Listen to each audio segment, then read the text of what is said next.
Você ouve agora Na Estrada com Rádio Idefran. No 18º Congresso Estadual de Espiritismo, pergunta: por que Herculano Pires deixou a USE?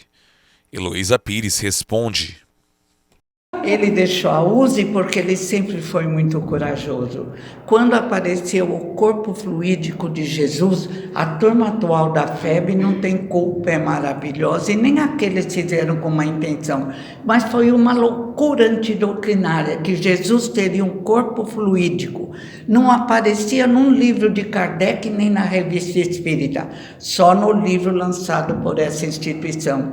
O pai queria que o apoiasse no sentido de explicar que estava errado, que o corpo de Jesus era de carne, que Jesus não foi um ator, não apareceu ninguém com coragem suficiente.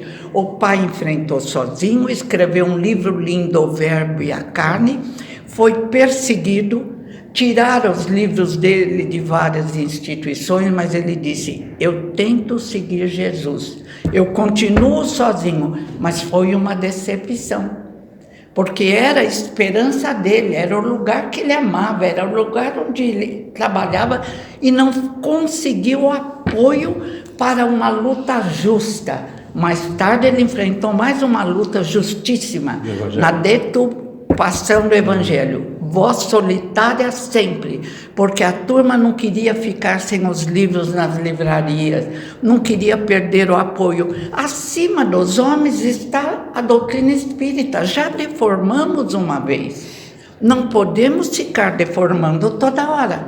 Então o pai foi de uma coragem que eu não teria. Eu falava: que povo atrasado, eu não vou ficar lutando. E ele lutou, ele publicou livros, ele lançou artigos, sempre que necessário. E no caso da adulteração do Evangelho, quem pediu socorro para o pai? Chico Xavier. Escreveram a pedido de Emmanuel 4 livros juntos, inclusive Diálogo com os Vivos. E o Chico ligou para o pai e falou: Herculano, está acontecendo isso, tiraram trechos do Evangelho. Meu pai falou: eu vi. E estão dizendo que eu tenho culpa. Por favor, Herculano, me defenda. Ele escreve um livro corajoso, fantástico, na hora do testemunho. E diz, entre palavras lindas que eu nem sei repetir: não podemos ser covardes. Não podemos ser covardes, já fomos, mas agora é hora. Então foi isso, porque ele era tão corajoso que ele tinha que caminhar sozinho, que ninguém tinha a coragem que ele tinha, porque ele era envolvido pela espiritualidade.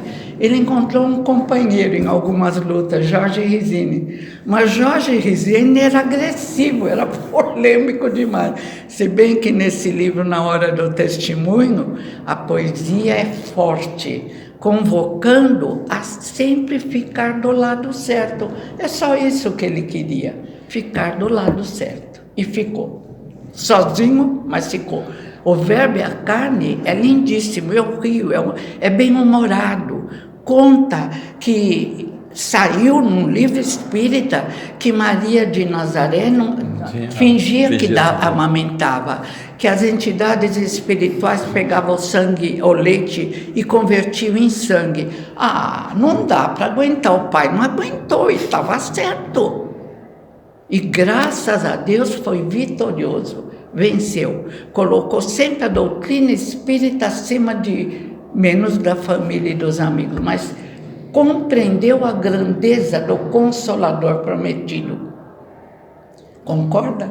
Ele não teve apoio da USE nesse processo? Nenhum. Com relação não, e no caso da federação, que também amo, fiz tratamento lá quando houve uma tempestade na minha vida, amo o pessoal de lá, Vera Milano, Roberto. Ninguém tem culpa e ninguém é incapaz de erros. Somos humanos, às vezes erramos, mas vem e pede desculpa, não houve um pedido de desculpa. Agora ele é super homenageado, mas ele foi perseguido, ridicularizado, caluniado. Num desses casos, não vou dizer qual das duas, tolice, já passou, metade já desencarnou. Num desses casos dizia: Herculano vai perder, ele não tem dinheiro. Ele publicou, ele trabalhava, ele era jornalista, ele teve uma vida econômica limitada, mas ele nunca precisou de um livro espírita. Tudo que ele ganhava, ele dedicava aos livros. Só deixou que uma casa comprada pelo Sindicato dos Jornalistas Espíritas de São Paulo. Então foi um homem íntegro, um homem corajoso e que não compactuava com erros, fosse qual fosse o preço dessa atitude. Esse foi Na Estrada com Rádio Idefran, no 18º Congresso Estadual de Espiritismo.